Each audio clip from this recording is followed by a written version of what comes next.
여러분 안녕하십니까. 부동산학개론 한동균입니다. 자, 이번 시간은 우리가 문제집과 교재 부분에서 우리가 중요한 부분, 우리가 법이 바뀌었기 때문에 그 바뀐 부분에 대한 그런 강의 내용을 진행하도록 하겠습니다. 자, 먼저 부동산 투자 회사에 관한 법률이 되겠습니다. 자, 이 부동산 투자 회사에 관한 법률이 우선 개정되는데, 이 부동산 투자 회사를 우리가 리츠라고 하죠. 리츠.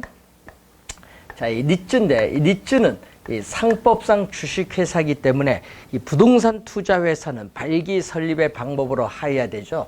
그래서 리츠는 우선은 소액 자금을 가진 투자자들의 자금을 모아서 대규모 자금을 만들어서 우리가 부동산 관련 증권에 이 자산 운용 전문 인력이 투자해서 발생한 수익을 투자자에게 우리는 배당의 형식으로 되돌려주는 그러한 제도입니다. 그래서 이 리츠 자체는 우리가 직접 투자가 아니라 간접 투자 상품입니다. 간접 투자 상품이면서 우리가 증권회사의 뮤추얼 펀드에 빗대서 이 부동산의 이 뮤추얼 펀드라고 불리는 그러한 내용이 되겠습니다. 자, 그러면은 이 리츠와 관련해서 우리가 이 부동산 투자 회사에 관한 법률이 우리가 시험에 우선 자주 출제되는데, 우선은 개념이 자주 또 출제를 하는 부분이겠죠. 이 자기관리 부동산 투자 회사, 이 자기관리 부동산 투자 회사를 자기관리 리츠라고 하죠. 자, 그리고 위탁 관리 부동산 투자 회사를 위탁 관리 리츠. 또 이 기업, 이 구조 조정 부동산 투자 회사를 기업 구조 조정 리츠인데, 이 우리 코퍼레이트 리스트러처링이죠. CR 리츠라고 합니다. 자, 2년 전에 또 개념을 출제했었죠. 자, 우선 개념을 또 시험에 자주 출제되는데, 이 자기관리 리츠 또 시험에 한 4번 최근에 출제했었죠. 이 자산 운영 전문 인력을 포함한 임직원을 상근으로 두고 이 자산의 투자 운영을 직접 수행하는 회사를 우리는 자기관리 부동산 투자 회사라고 하죠. 위탁관리 부동산 투자 회사는 자산의 투자 운영을 자산관리 회사에 위탁하는 회사고, 기업 구조조정 부동산 투자 회사도 자산의 투자 운영을 자산관리 회사에 위탁하는 회사인데, 이 기업 구조조정 부동산을 대상으로 하죠. 이때 기업 구조조정 리츠는 이 뮤추얼 펀드 형태로 움직이면서 우리는 한시적이라는 거죠. 이 뮤추얼 펀드 형태로 운영이 된다. 자, 뮤추얼 펀드 형태로 운영이 된다는 그런 내용입니다. 자, 그리고 회사 형태를 보면은 이 본점 외에 지점을 설치할 수 있고, 그리고 직원을 고용하거나 상근 임원을 둘 수 있는 이 자기관리 부동산 투자 회사는 실체 회사를 말하죠. 그리고 위탁관리 부동산 투자 회사와 기업 구조조정 부동산 투자 회사는 우리가 본점 외에 지점을 설치할 수 없고 직원을 고용하거나 상근 임원을 둘 수 없는 이 페이퍼 컴퍼니인 명목 회사죠. 이 서류상으로만 존재하는 그런 회사가 되죠. 페이퍼 컴퍼니라고 합니다. 자, 우선은 이 내용이 출제 많이 하고 이제 바뀐 부분이 바로 제6조가 바뀌었죠. 이 설립 자본금이 바뀌었는데, 이 제6조를 보면은 부동산 투자 회사의 설립 자본금은 이 자기관리 부동산 투자 회사는 5억 원 이상입니다. 자, 10억 원 이상인데 이걸 5억으로 바뀌었죠. 5억 원 이상으로 한다. 그리고 위탁관리 부동산 투자 회사와 기업 구조조정 부동산 투자 회사는 설립 자본금이 3억 원 이상으로 하죠. 5억 원에서 3억 원으로 바뀌었다는 거, 상당히 중요한 부분이 바뀌었습니다. 자, 이 기억을 해 두셔야 되겠고, 그리고 제10조 이 최저 자본금 또 내용에 또 바뀐 부분이 있겠죠. 거기에 보시면은 우리가 영업인가를 받거나 등록을 한 날부터 6개월까지를 최저 자본금 준비 기간인데, 영업인가를 우리가 받거나 등록을 한 날로 바뀌었죠. 영업인가를 받거나 등록을 한 날부터 6개월이 지난 부동산 투자 회사의 이 자본금인데 자기관리 부동산 투자 회사의 자본금은 70억 원 이상이 돼야 되겠고 위탁관리 부동산 투자 회사와 기업 구조조정 부동산 투자 회사의 자본금은 각각 50억 원 이상이 돼야 된다는 그런 내용이죠. 자, 그리고 이 주식에 있어서의 분산과 관련해서 또 여기서 개정이 됐는데, 자, 의무사항이 아니죠. 기업 구조조정 부동산 투자 회사는 의무사항이 아니라는 거. 자, 제14조의 8을 보시면은 우리가 나오고 있습니다. 자, 1항을 보면은 부동산 투자 회사는 영업인가를 받거나 등록을 하기 전까지는 발행하는 주식을 일반의 청약에 제공할 수 없다. 자, 2항 보면은 부동산 투자 회사는 영업인가를 받거나 등록을 한 날부터 2년 이내에죠. 여러분, 요게 1년 6개월 이내인데 요게 또 개정이 됐습니다. 자, 요게 1년 6개월이 2년으로 개정이 됐죠. 그래서 2년 이내에 발행하는 우리가 주식 총수의 100분의 30% 이상을 일반의 청약에 제공하여야 한다. 자, 바뀐 부분이죠. 자, 3항을 보면은 다음 각 호에 어느 하나에 해당하는 경우에는 제2항에도 불구하고 주식을 일반의 청약에 제공하지 아니할 수 있다. 자, 1호 보면은 부동산 투자 회사가 영업인가를 받거나 등록을 한 날부터 또 2년 이내입니다. 요 1년 6개월 이내에서 2년 이내로 바뀌었죠. 2년 이내에 국민연금공단이나 그 밖에 대통령령으로 정하는 주주가 단독이나 공동으로 인수 또는 매수한 주식의 합계가 부동산 투자 회사가 발행하는 주식 총수의 30% 이상인 경우. 자, 제2호를 보면은 부동산 투자 회사가 보유하거나 개발할 건축물 연면적의 70% 이상을 임대주택으로 제공하는 경우가 되겠죠. 그리고 사항이 이번에 개정돼서 들어온 내용입니다. 부동산 투자 회사는 제2항에 따라 주식을 일반 청약에 제공할 경우 해당 청약에 관한 정보를 우리는 부동산 투자 회사 정보 시스템에 공개하여야 한다. 자, 이 조문이 이번에 새로 신설된 조문이죠. 그래서 주의를 좀 해두셔야 될 분이죠. 자, 그리고 현물 출자를 보면은, 자, 이 현물 출자와 관련해서 이 1항을 보면은 부동산 투자 회사는 영업인가를 받거나 등록을 하고 최저 자본금 이상을 갖추기 전에는 현물 출자를 받는 방식으로 신주를 발행할 수 없습니다.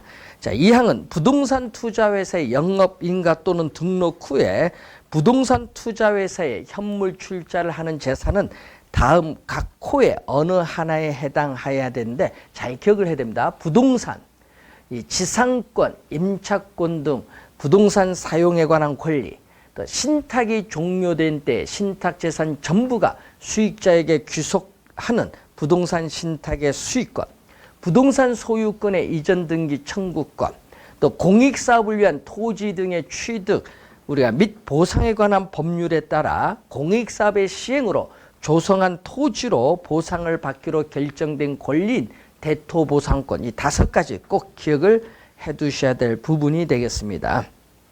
자, 제27조 이 증권에 대한 투자도 개정이 됐는데, 자, 그 중에 그 4를 보시면은 부동산 투자 회사의 권리를 행사할 때 그 목적을 달성하기 위해서 필요한 경우 4-2 보면은 부동산 투자 회사가 소유하는 부동산 또는 부동산 관련 권리를 임차하여 해당 부동산 또는 그 시설을 관리하거나 관광진흥법에 따르는 관광 숙박업 등 대통령령으로 정하는 사업을 영위하는 회사의 주식을 취득하는 경우, 자, 요걸 꼭 기억을 해 두셔야 되겠죠. 자, 그리고 거기에 3항 보시면은 부동산 투자 회사는 동일인이 발행한 증권을 총자산의 5%를 초과하여 취득하여서는 아니 된다. 다만 제1항 제4호의 이에 따른 주식의 경우에는 부동산 투자회사 총자산의 25%를 초과하여 취득하여서는 아니 된다. 5%가 아니라 25%로 이제 주의하셔야 될 부분이 되겠습니다.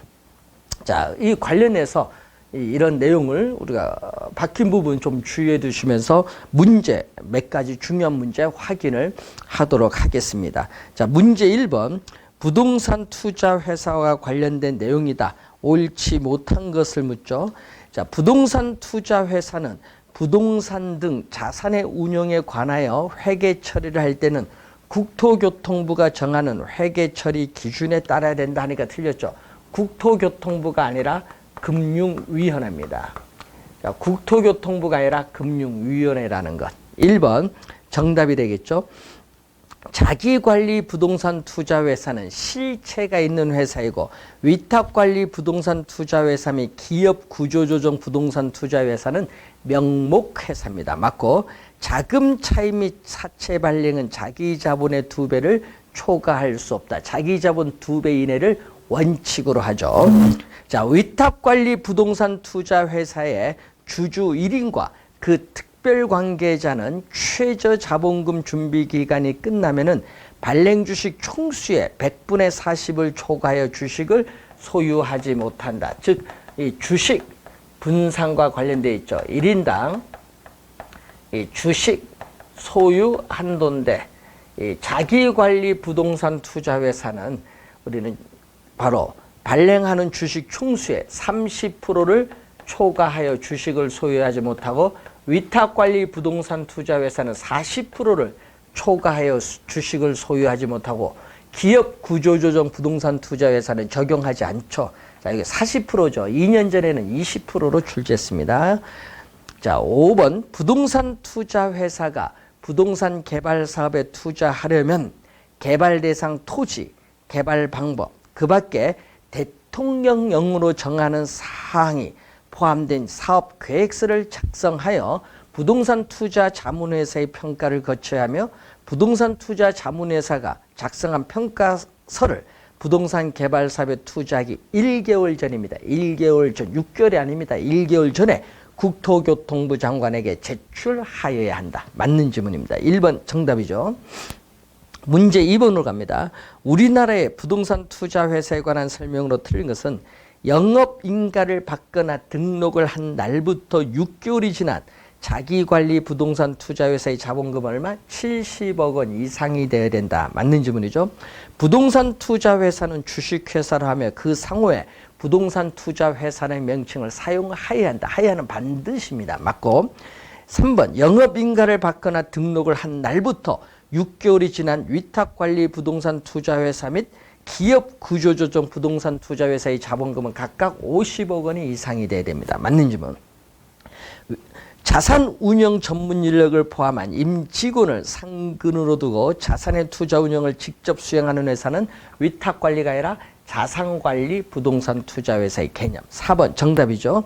부동산 투자회사는 부동산 투자회사에 관한 법률에서 특별히 정한 경우를 제외하고는 상법에 적용을 받죠. 왜냐하면 상법상 주식회사이기 때문에 그렇습니다. 자, 3번 문제로 갑니다. 부동산 투자회사 법령상 부동산 투자회사에 관한 설명으로 옳은 것은 자, 영업인가를 받거나 등록을 한 날부터 6개월이 지난 자기관리 부동산 투자회사의 자본금은 70억 원 이상이 돼야 된다. 1번 정답이 되겠죠. 2번 위탁관리 부동산 투자회사 및 기업구조조정 부동산 투자회사의 설립 자본금 얼마? 3억 원입니다. 5억 원이 아니라 3억 원 이상으로 한다. 틀렸고 3번 자기관리 부동산 투자회사의 설립 자본금은 3억 원이 아니라 5억 원 이상으로 한다. 그래서 3번도 틀렸습니다. 4번 영업인가를 받거나 등록을 한 날부터 6개월이 지난 위탁관리 부동산 투자회사 및 기업구조조정 부동산 투자회사의 자본금은 100억 원 이상이 아니라 각각 50억 원 이상이 돼야 됩니다. 틀렸고 부동산 투자회사는 부동산 등 자산의 운용에 관하여 회계 처리를 할 때는 국토교통부가 아니라 금융위원회가 정하는 회계 처리 기준에 따라야 됩니다. 따라서 정답은 1번 지문이 정답이 되겠습니다. 그래서 여러분이 이렇게 중요한 유형의 문제를 다시 한번 우리가 확인해 두시고 바뀐 부분을 잘 적용을 하시기 바랍니다. 자, 그리고 또 임대주택에 관한 법률이 또 바뀌었는데 민간 임대주택에 관한 특별법과 공공주택 특별법 두 가지로 바뀌었습니다.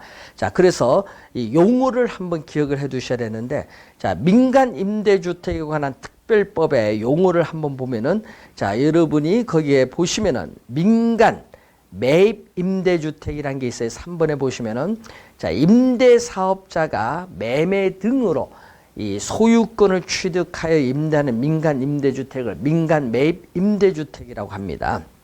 자, 새로 들어온 뭐 뉴스테이죠. 기업형 임대주택이 나오는데, 기업형 임대사업자가 8년입니다. 주의해야 됩니다. 10년이 아니라 8년 이상 임대할 목적으로 취득하여 임대하는 민간 임대주택을 말하고, 중공공 임대주택은 작년에 10년인데 바뀌었죠. 일반형 임대사업자가 8년 이상, 10년이 아닙니다. 8년 이상 임대할 목적으로 취득하여 임대하는 민간 임대주택을 말합니다.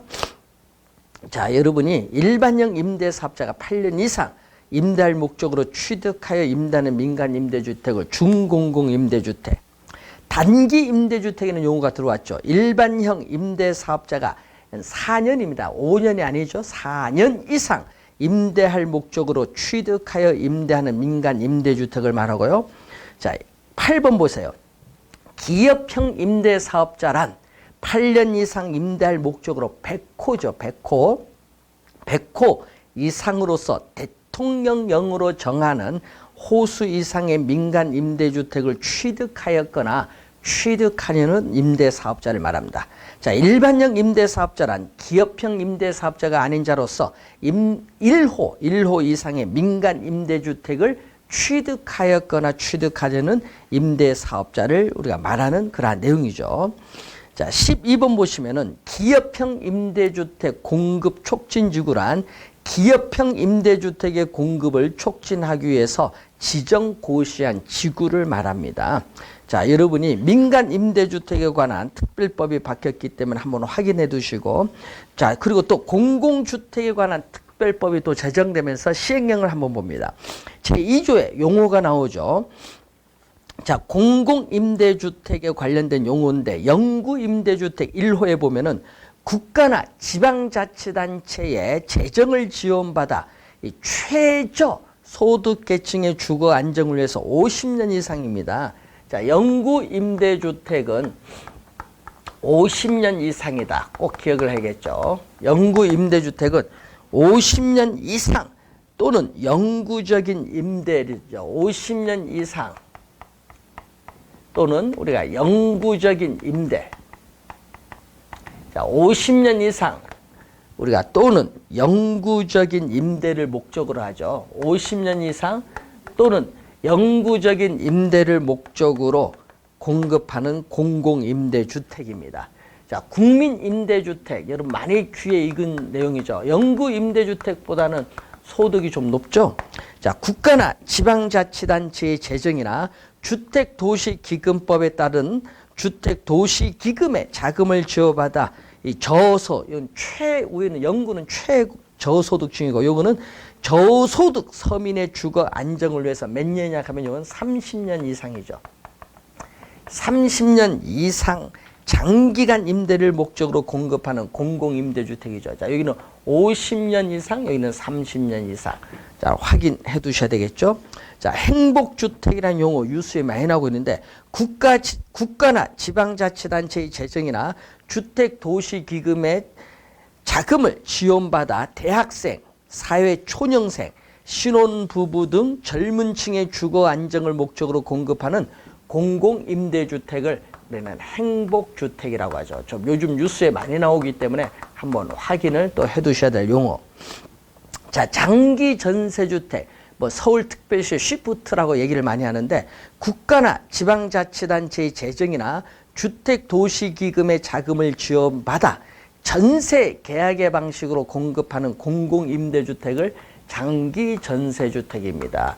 자, 여러분이 법 바뀌기 전에는 여기 20년 이상인데 그 20년 이상이 없어졌어요. 장기전세주택 법이 바뀌었다는 걸 주의 좀 해두셔야 되겠습니다. 자, 분양전환 공공임대주택이 나오는데, 일정 기간 임대 후 분양 전환할 목적으로 공급하는 공공임대주택을 말하고 또 기존주택 매입 임대주택이라는 게 있죠. 국가나 지방자치단체의 재정이나 주택도시기금의 자금을 지원받아 기존주택을 매입을 하여 국민기초생활보장법에 따른 수급자에게 공급하는 공공임대주택이죠. 이건 기존주택을 매입하여 임대하는 주택이다. 자, 그리고 기존주택 전세 임대주택이 있죠. 국가나 지방자치단체의 재정이나 주택도시기금의 자금을 지원받아 기존주택을 임차하여 저소득 서민에게 전대하는 공공임대주택을 기존주택 전세 임대주택입니다. 자, 새로 용어들이 바뀌었기 때문에 한번 확인을 좀 해두셔야 되겠습니다. 자, 문제 1번 한번 보겠습니다. 정부의 주택 임대정책에 관한 설명으로 틀린 것은, 자, 주택 바우처는 임대료 보조 정책의 하나죠. 우리나라는 2015년 10월 1일부터 시행하는 제도입니다. 임대료 보조금 지급은 저소득층의 주거 여건 개선에 기여할 수 있고요. 또 임대료 규제는 장기적으로 민간 임대주택 공급을 위축시킬 우려가 있죠. 자, 이 수요와 공급에 의해서 우리가 결정되는 이게 바로 시장의 이 균형 임대료인데, 이 균형 임대료보다 낮은 수준에서 이렇게 규제를 하겠죠. 규제를 하게 되면은 이 임대료 차이만큼 임대인은 손해를 보죠. 자, 손해를 보기 때문에 임대주택의 자금 투자도 기피하고 기존의 임대주택도 비용을 투입해서 자가주택으로 개조해서 매각을 했기 때문에 장기적으로 임대주택 공급량은 장기적으로 뭐 한다? 감소를 하죠. 자, 그래서 3번 맞고 4번 임대료 규제는 임대 부동산을 질적으로 향상시키고 기존 세입자의 주거이동을 촉진시킨다는 게 틀렸죠. 자, 수요량은 임차인은 이득을 얻기 때문에 수요량은 증가하기 때문에 사회적으로 필요한 양만큼 공급은 이 정도밖에 안 돼서 장기적으로 이러한 초과 수요가 발생을 하면서 암 시장이 형성이 됩니다. 자, 그래서 여러분이 이 공급량 수준에서 암 시장에서 형성되는 임대료가 오히려 시장 균형 임대료보다 높다는 얘기죠. 그래서 우리가 문제가 생기는 거죠. 암 시장에서 임대료가 이렇게 높게 돼서 이제 문제가 생긴다. 자, 그러면은 어떻게 돼요? 기존 임차인들은 다른 지역에 이사를 가면은 암 시장에서의 높은 임대료를 내기 때문에 이동하기가 어려워요. 그래서 기존 임차인들의 이주 기피 현상이 나타나고 주거 이동은 저하가 되죠. 자, 그리고 임대인은 손해를 보기 때문에 임대주택에 어떻게 돼요? 비용을 투입을 하기가 어렵죠. 유지 관리 비용을 투입하기 어렵기 때문에 질적 수준은 계속 떨어지면서 임대주택을 둘러싼 주거 환경은 악화가 됩니다. 4번 정답이고, 자, 4번에 장기 전세주택에 대한 얘기가 나오죠. 자, 장기 전세주택은 국가나 지방자치단체의 재정이나 주택도시기금의 자금을 지원받아 전세 계약의 방식으로 공급하는 공공임대주택을 말합니다. 그래서 정답은 4번이 정답이 되겠습니다. 한번 잘 확인을 해 두시고요. 자, 이에 관련된 내용을 잘 정리하시기 바랍니다. 자, 여러분이 합격을 기원해 드리면서 이제 여름에 건강관리 잘 하시고 시험에 모든 분들의 합격을 기원 드리겠습니다. 수고 많으셨습니다.